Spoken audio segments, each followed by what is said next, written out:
কয়লা নিয়ে এত দুর্নীতি সামনে এসেছে, সেই খনিতে দুর্নীতি হয়েছে এবং সেখানে দেখা যাচ্ছে যে কেন্দ্রীয় সংস্থার তদন্ত চেয়ে আবার পিছু হটলেন তৃণমূল সাংসদ কীর্তি আজাদ। রীতিমতো ফোর্স করেও কিন্তু ঢোক গিললেন সাংসদ এবং এখানে প্রশ্ন উঠছে কার ভয়ে আজাদি হারালেন তিনি বা কার চাপে এমনটা করছেন তিনি। যদিও কিন্তু এই বিষয় নিয়ে আবার সরব হয়েছে বিজেপি নেতৃত্ব, পরিষ্কার বলা হচ্ছে যে প্রতিবাদী কণ্ঠ চাপা দিতেই তাদের এই প্রচেষ্টা।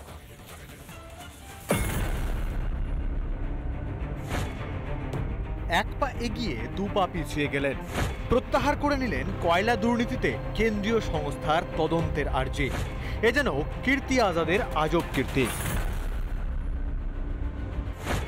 ইসিএল এর খনিতে দুর্নীতি, এই নিয়ে সরব হন বর্ধমান দুর্গাপুরের তৃণমূল সাংসদ কীর্তি আজাদ। কয়লামন্ত্রীকে চিঠি লেখেন, ইডি সিবিআইকে দিয়ে তদন্তের দাবি করেন। এই চিঠি ফাঁস করে রাজ্য প্রশাসনের বিরুদ্ধে সুর চড়ান কেন্দ্রীয় প্রতিমন্ত্রী সুকান্ত মজুমদার। পুলিশটা কে সামলায়? পশ্চিমবঙ্গের পুলিশ মন্ত্রীর নাম কি? পুলিশ মন্ত্রীর নাম হচ্ছে মমতা বন্দ্যোপাধ্যায়। অতএব তৃণমূলের সাংসদেরই স্বয়ং মমতা বন্দ্যোপাধ্যায়ের উপর বিশ্বাস নেই, ইডি সিবিআইয়ের উপর বিশ্বাস আছে।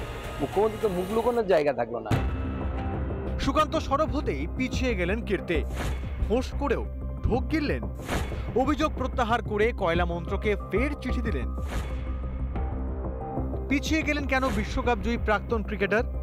আর প্রথম চিঠি ফাঁস হওয়ার পরেই কেন তড়িঘড়ি দ্বিতীয় চিঠি? দলীয় সাংসদের এ হেন কীর্তিতে চুপ তৃণমূল। কীর্তি আজাদ ইডি সিবিআই তদন্ত নিয়ে চিঠি লিখে আবার সেই চিঠি প্রত্যাহার করেছেন কয়লা দুর্নীতি নিয়ে। বলতে পারবো না। দুর্নীতি যদি কোথাও হয়ে থাকে, দুর্নীতি কিংবা এই যে স্বজন পোষণ ইত্যাদি যদি কোথাও হয়ে থাকে, এটা মমতা বন্দ্যোপাধ্যায় সেটাকে সাপোর্ট করেন। এটা ব্যর্থহীন ভাষায় বলা হয়ে গেছে।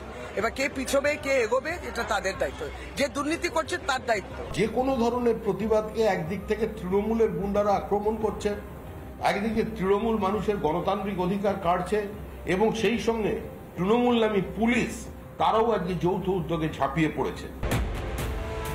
কয়লা কেলেঙ্কারিতে তৃণমূলের তাবড় নেতাদের নাম জড়িয়েছে। বারবার অভিষেক ব্যানার্জির বিরুদ্ধে সুর চড়ান শুভেন্দু অধিকারী। সেই কয়লা কেলেঙ্কারি নিয়ে সরব হয়েই কি দলের বিষ নজরে কীর্তি? ঘাসফুলের শীর্ষ নেতৃত্বের চাপেই কি অভিযোগ প্রত্যাহার? একেবারে ক্লিন বোল্ড। রিপাবলিক বাংলা। কয়লা নিয়ে এত দুর্নীতি সামনে এসেছে, সেই খনিতে দুর্নীতি হয়েছে এবং সেখানে দেখা যাচ্ছে যে কেন্দ্রীয় সংস্থার তদন্ত চেয়ে আবার পিছু হটলেন তৃণমূল সাংসদ কীর্তি আজাদ।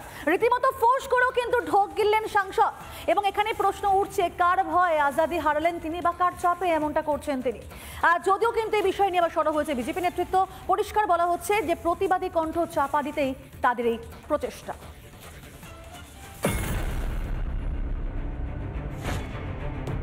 এক পা এগিয়ে দু পা পিছিয়ে গেলেন, প্রত্যাহার করে নিলেন কয়লা দুর্নীতিতে কেন্দ্রীয় সংস্থার তদন্তের আর্জি। এ যেন কীর্তি আজাদের আজব কীর্তি। ইসিএল এর খনিতে দুর্নীতি, এই নিয়ে সরব হন বর্ধমান দুর্গাপুরের তৃণমূল সাংসদ কীর্তি আজাদ। কয়লামন্ত্রীকে চিঠি লেখেন, ইডি সিবিআইকে দিয়ে তদন্তের দাবি করেন। এই চিঠি ফাঁস করে রাজ্য প্রশাসনের বিরুদ্ধে সুর চড়ান কেন্দ্রীয় প্রতিমন্ত্রী সুকান্ত মজুমদার। পুলিশটা কে সামলায়? পশ্চিমবঙ্গের পুলিশ মন্ত্রীর নাম কি? পুলিশ মন্ত্রীর নাম হচ্ছে মমতা বন্দ্যোপাধ্যায়। অতএব তৃণমূলের সাংসদেরই স্বয়ং মমতা বন্দ্যোপাধ্যায়ের উপর বিশ্বাস নেই, ইডি সিবিআইয়ের উপর বিশ্বাস আছে। মুখ্যমন্ত্রী তো মুখ লুকোনোর জায়গা থাকলো না। সুকান্ত সরব হতেই পিছিয়ে গেলেন কীর্তি, ফোঁস করেও ঢোক গিললেন।